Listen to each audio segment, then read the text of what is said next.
ज़मीनी फ़ौज की एक तरफ बात हो रही थी कि जी वो उतारी जाएगी और खार जो उनका जजीरा है उसके ऊपर, और फिर आपने देखा प्रेसिडेंट ट्रंप ने एक पूरी इन्वायरमेंट कल बनाई कि भाई हम तो फतह कर लेंगे, बर्बाद कर देंगे। थोड़ी देर पहले भी कहा, फिर रात में आपने मुख्तलिफ उनके स्टेटमेंट्स देखे।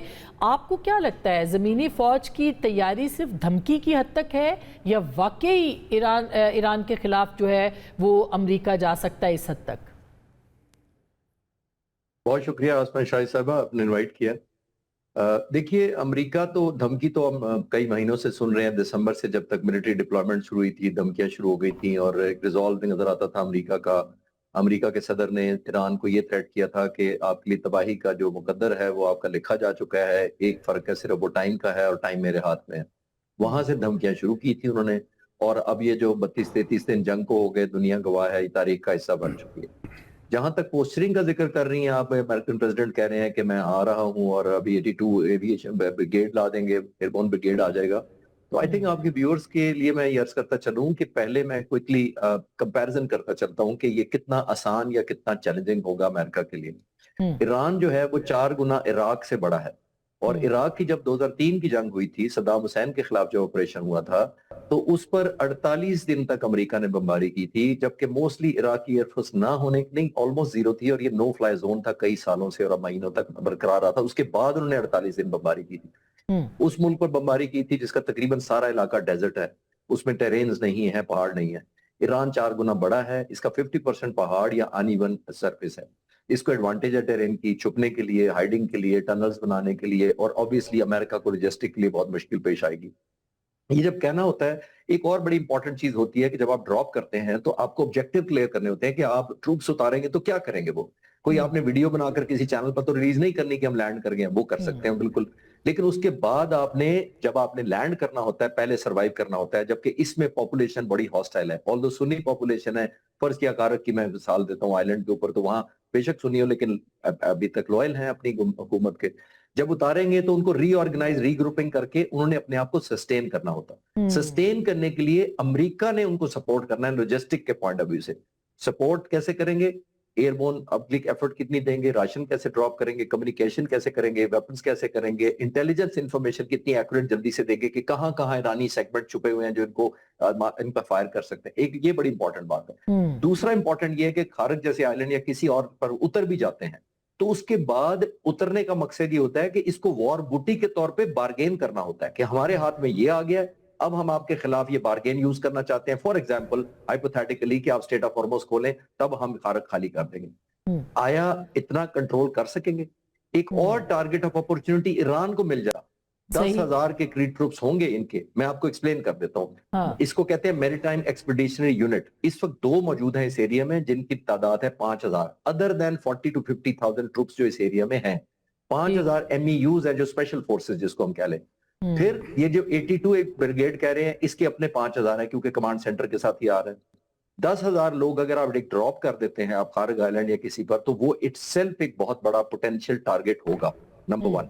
हम्म। इस वक्त अमेरिकन नेवी जिनको मैं स्टडी कर रहा हूं, 1800 से 2000 किलोमीटर पीछे इनके एयरक्राफ्ट कैरियर चला गया, वो एब्राम लिंकन जो जंग लड़ने आया था। दूसरा, ग्रीस में रिपेयर हो रहा है, जी। स्ट्रेच हुई हुई है। आखिरी बात इसके ऊपर ये है कि अमेरिकन नेवी बहुत स्ट्रेच है, क्योंकि आपने जब भी इस तरह का टास्क देना होता है, आपको ट्रुप वर्सेस टास्क की एक रेशो रखनी होती है। ट्रू। यानी उस रेशो से अगर आप आउट होंगे तो कामयाबी के चांसेस उतने ही कम हो जाएंगे। और खास हम्म। तौर पर अगर ग्राउंड एनवायरनमेंट, जमीन हम्म। पर लोग इतने ज्यादा हॉस्टाइल हों, तो वो बहुत ज्यादा खूनी होगा, बहुत ज्यादा एट्रिशन और नुकसान होगा अमेरिका का। बहुत जिक्र हो रहा है इस जंग के अंदर ईरान की टेक्नोलॉजी का, और कहा जा रहा है कि उनके पास जो निज़ाम है, ख़ास करके जो चाइनीज़ सिस्टम वो यूज़ कर रहे हैं, बेदू, उसकी वजह से उनकी एक्यूरेट इंफॉर्मेशन है और रशिया भी इसमें साथ है। आप क्या कहेंगे इस हवाले से?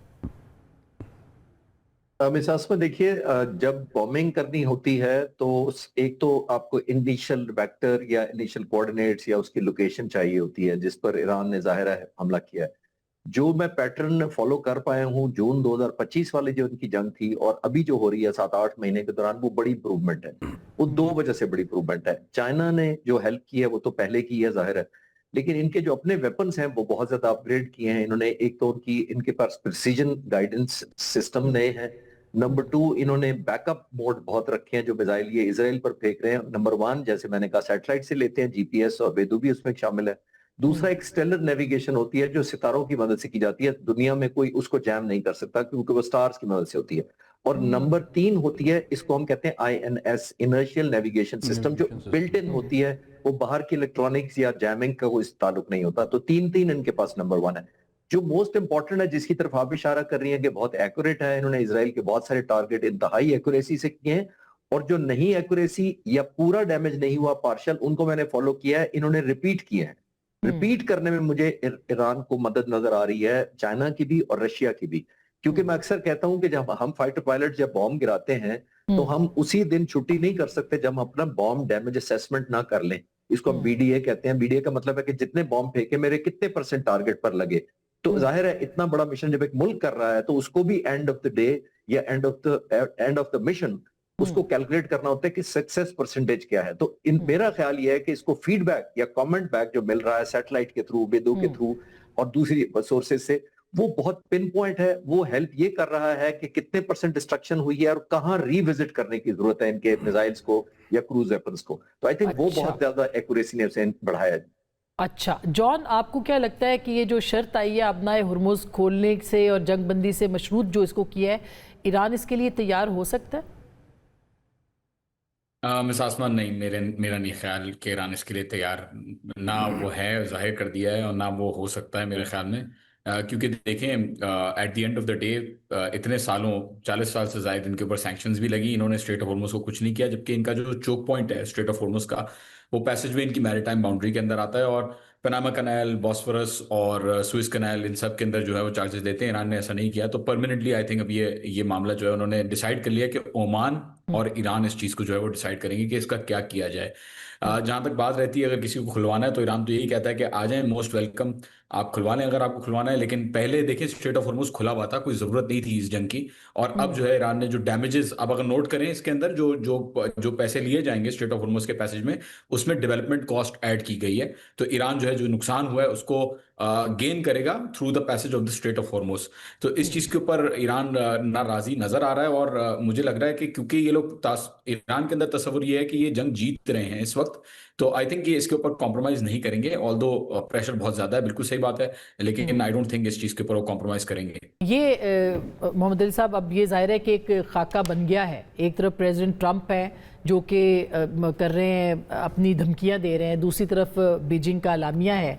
आपको क्या लगता है, चीन ने ज़ाहिर है कि निगोशिएट किया है या पाकिस्तान ने भेजी हैं, तो अमेरिका से पूछे बगैर तो ये सब चीज़ें सामने नहीं आई हैं, जो कि एक्सियोस ने भी लिखा है। तो आपका तज्जिया क्या है, क्या वाकई बातचीत का आगाज़ हो सकता है या आज ये निकल जाएंगे जंग में से ट्रंप साहब? देखिए, मैं समझता हूँ कि इस वक्त हालात जो हैं और तीनों जानिब से जो सिग्नल्स आपको मिल रहे हैं, चाहे वो ईरान की जानिब से हों, चाहे वो अमेरिका की जानिब से हों, चाहे वो चीन की जानिब से हों, वो डी एस्केलेशन की जानिब निशानदेही करते हैं। अच्छा। और मैं इसमें पुरुमीद हूँ कि आने वाले दिनों और हफ्तों में हम डी एस्केलेशन देखेंगे, और उसकी 3 बुनियादी वजूहात हैं। ठीक, देखें, सदर ट्रंप के जो मिक्स सिग्नल्स हैं, उसकी 2 वजूहात हैं, उसको समझना ज़रूरी है। इसको स्ट्रेटेजिक सिग्नलिंग कहते हैं, क्योंकि वो बैक वक्त 4 महाज़ों पे जंग लड़ रहे हैं। उनकी फ़ौज तो ईरान से बरसरे पैकार है, लेकिन साथ ही साथ वो सफारती महाज पे बहुत ज़्यादा तनहा हो चुके हैं, आप जानती हैं, अरब ममालिक के साथ भी और नेटो में भी। तो उसका भी उनको बहुत एहसास है कि कोई उनकी मदद को नहीं आ रहा, और वो गम गुस्से का इजहार बरतानिया और फ्रांस के लीडरशिप के सामने भी कर रहे हैं जी। अच्छा, फिर आप देखें कि वो तीसरे अंदाज, अब अक़वाम मुत्तहिदा में, US कांग्रेस में भी उनको सपोर्ट नहीं मिल रही है।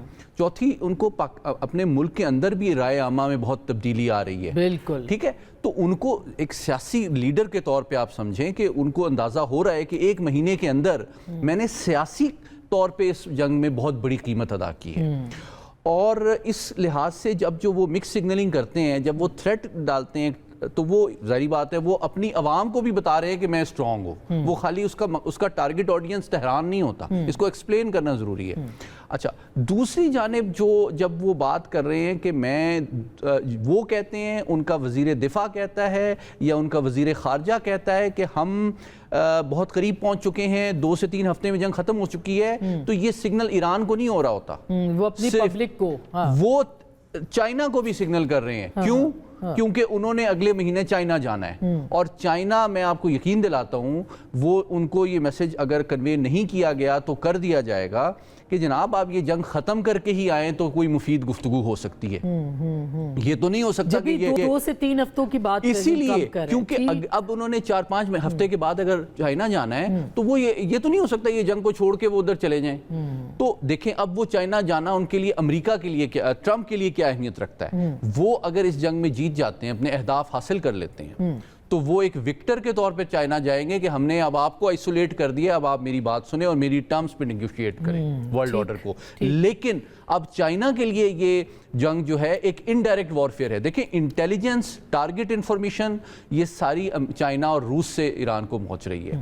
دوسری جانب سفارتی سطح پہ ابھی بھی اگر چیپٹر 7 کی کوئی ریزولوشن ایران کے خلاف سیکیورٹی کونسل میں آتی ہے تو چین اور روس اس کو ویٹو کر سکتے ہیں. اور تیسری بات یہ کہ جو سب سے بڑی ان کی تجارتی منڈی ہے ان کے تیل کی, وہ تو ابھی بھی چین ہے. تو چین ڈیفینیٹلی ڈی ایسکلیشن میں سب سے زیادہ انٹرسٹڈ ہے, کیونکہ وہ چاہتا ہے کہ مزید نقصان ایران کی تیل کی تنصیبات کو نہ پہنچے, جو کہ اس کے انرجی سیکیورٹی کے لیے نقصان دہ ہے. اس لیے میں سمجھتا ہوں پاکستان کے ساتھ چین کا اس پروسیس کو سپورٹ کرنا, ایران کو بھی قائل کرنے کے لیے, اس کو مزید نقصان و تباہی سے بچانے کے لیے میں سمجھتا ہوں بہت امپورٹنٹ انیشیٹو. اور یہ اس میں بیجنگ کے اندر جو کل بات چیت ہوئی ہے اس کے اوپر بھی کمنٹ کیجئے گا کہ کیا آپ کو لگتا ہے کہ ظاہر ہے کہ یہ بھی رپورٹس ہیں کہ آرمی چیف وہاں پہ موجود تھے, ابھی تک کوئی ڈینائل نہیں آیا, اس لیے ہم کہہ سکتے ہیں وہ وہاں پہ تھے, اور ان کی موجودگی میں یہ بھی دیکھا جا رہا ہے کہ یہ جو تصفیہ ہو رہا ہے یا جو فیسیلیٹیشن پاکستان کی طرف سے ہو رہی ہے, چائنا کی طرف سے ہو رہی ہے, یہ ملیٹریلی اس کو زیادہ دیکھا جا رہا ہے اور سیکیورٹی کے پوائنٹ آف ویو زیادہ دیکھا جا رہا ہے, ڈپلومیٹیکلی اس کو کم دیکھا جا رہا ہے. اس پہ آپ کیا کہیں؟ جی میں سمجھتا ہوں, دیکھیں ایک امریکی پروفیسر ہیں, ان کا کہنا یہ ہے کہ جنگ جو ہوتی ہے نا وہ نیگوسیشن تھرو آرمز ہوتی ہے. تو یہ ایک حقیقت ہے. میں جون صاحب سے ایگری کرتا ہوں کہ یہ امریکہ نے جو مذاکرات کی اور تصفیے کی جانب جو پیش قدمی کی ہے یا اس کی خواہش ظاہر کی ہے, یہ انہوں نے اپنے خون پسینے سے یہ پوزیشن حاصل کی ہے. گراؤنڈ میں ریالٹی انہوں نے چینج کی ہے تو پھر امریکہ مذاکرات پہ راضی ہوا ہے. تو ڈیفینیٹلی اب میں سمجھتا ہوں ایران کے لیے بھی موقع ہے. اب انہوں نے ابھی تھوڑی دیر پہلے نئی ایک وہ رکھ دی ہے شرط کہ جی آپ نئے ہرموز کو کھول دیں تو ہم آپ کے ساتھ جنگ بندی. اچھا یہ بہت امپورٹنٹ بات ہے, میں نیوٹرل ایک کوئی کامنٹ کرنا چاہتا ہوں کہ یہ بہت امپورٹنٹ اپرچونٹی ایران کے لیے بھی ہے کہ دیکھیں انہوں نے جو اپنے اہداف جنگ کے شروع میں رکھے تھے کہ جی ہم نیوکلیر پروگرام تباہ کر دیں گے جس کو وہ ہر سال تباہ کرتے ہیں. اچھا پھر وہ انہوں نے کہا کہ جی ہم میزائل صلاحیت تباہ کر دیں گے, وہ تو ہوئی نہیں ہے, وہ روزانہ وہ استعمال کر رہے ہیں. تیسری چیز یہ ہے کہ جی ہم نیوی تباہ کر دیں گے. بھئی نیوی اگر تباہ ہو گئی ہے تو پھر گلف آف ہارمز کھلی ہوتی. اچھا تو اب وہ انہوں نے اپنی جو اصل میں ان کو فیس سیونگ چاہیے, اور آپ سمجھنے کی کوشش میں اپنے ایرانی بھائیوں سے یہ اپیل کروں گا کہ ان کو آپ ایک فیس سیونگ دیں تاکہ جنگ ختم ہو. This is the least that they expect. Very important. اس میں پاکستان اور چائنا کا رول بہت اہم ہوگا, کیونکہ دیکھیں گلف آف ہارمز تو پہلے بھی کھلی ہوئی تھی, اب آپ دوبارہ کھول دیں گے تو وہ چلے جائیں گے. اور آخری بات دیکھیں کتنا نیچے آ گیا ہے جو ڈیمانڈز ہیں صدر ٹرمپ کی, اس کا لیول. اب وہ کہہ رہے ہیں کہ بھئی اگر یہ نہیں بھی کھلتی تو ہم چلے جائیں گے. کل وہ کہتے ہیں کہ نہیں بھی کھلتی ہمارا کوئی لینا دینا نہیں, اور اگر برطانیہ کو تیل چاہیے تو یا تو ہم سے لیں یا خود ان سے لیں. تو پھر آپ دیکھیں اب اتنا تو ان کا بھرم رکھ لینا. بالکل یہ بھرم کی بات ہے. اب یہ بھرم پہ آ گئی یہ بات. آپ کو کیا لگتا ہے 33ویں دن ایران اگر جیت رہا ہے تو کہاں کھڑا ہے, اور اگر ٹرمپ صاحب جیت رہے ہیں, امریکہ جیت رہا ہے تو وہ کہاں کھڑا ہے؟ میں پہلے کوئکلی آپ کو نا ایک نئی ڈیولپمنٹ شیئر کر دیتا ہوں, تازہ ترین, جو آپ کے پچھلے سوال سے بھی جڑی ہوئی ہے. برطانیہ کے وزیر اعظم سٹارمر صاحب نے اعلان کیا ہے کہ کل 35 ملکوں کا ایک آن لائن اجلاس اعلیٰ سطحی وہ منعقد کر رہے ہیں, جس میں سیاسی اور سفارتی ذرائع سے گلف آف ہرمز کو کھولنے کے اوپر غور کیا جائے گا. اچھا. اور اس میں وہ تجاویز اور ایسے آئیڈیاز ایکسپلور کریں گے کہ سیاسی اور سفارتی ذرائع سے کیسے ایران کو قائل کیا جا سکتا ہے، اور چونکہ 35 ممالک اس میں شامل ہوں گے تو یقینی طور پہ میں سمجھتا ہوں ایران اس کو اگنور نہیں کر سکتا، لیکن یہ ایک مثبت قدم ہے، ایک کائنیٹک اور زبردستی کے مقابلے میں تباہی کے بجائے سیاسی اور سفارتی ذرائع سے اس کے جانب آگے بڑھا جائے، جو کہ آپ کو ریلیٹ کر رہا ہے کہ ایک یورپ کا رول اور جو موقف ہے وہ ایک تیسری پاور سینٹر کے طور پہ وہ سامنے آ رہا ہے، جو کہ امریکہ سے ہٹ کے ان کے ساتھ جنگ فوج کشی میں شامل نہیں ہو رہے، لیکن سیاسی اور سفارتی ذرائع سے اور ایران بھی ویلکم کر سکتا ہے ان کو، کیونکہ وہ اس جنگ کے اندر جو ہے وہ نیوٹرل نہیں تو کم از کم اس جنگ کا حصہ نہیں ہے، اور آئی تھنک ایران ویلکم کرے گا کہ وہ اس فوج کشی میں شریک بھی نہیں ہوئے ہیں، پلس ان میں سے بہت سے جو ویسٹرن یورپین ممالک ہیں وہ ایران سمیت ان ممالک کے اوپر تیل اور گیس کے لیے انحصار بھی کرتے ہیں، تو اسی لیے شاید وہ براہ راست سمجھتے ہیں کہ فوج کشی میں شامل ہونا جو ہے ان کے long term energy foreign policy اور سیکیورٹی کے مفاد میں نہیں ہے، تو یہ ایک تیسرا ڈائنامک ایمرج کر رہا ہے جو پاکستان کا انیشیٹو ہے، جو مصر، سعودی عرب اور ترکیے کے ساتھ، اور جس کو سپورٹ حاصل ہے نہ صرف اقوام متحدہ کی، چین کی اور روس کی بھی، تو میں سمجھتا ہوں کہ اب ایک گلوبل ڈپلومیٹک انیشیٹو کی طرف ہم جا رہے ہیں، اور اس میں اب یہ یورپین اتحاد جو ہے جس سے اب پریزیڈنٹ ٹرمپ نکلنے کی کوشش کر رہے ہیں کہ نیٹو کا حصہ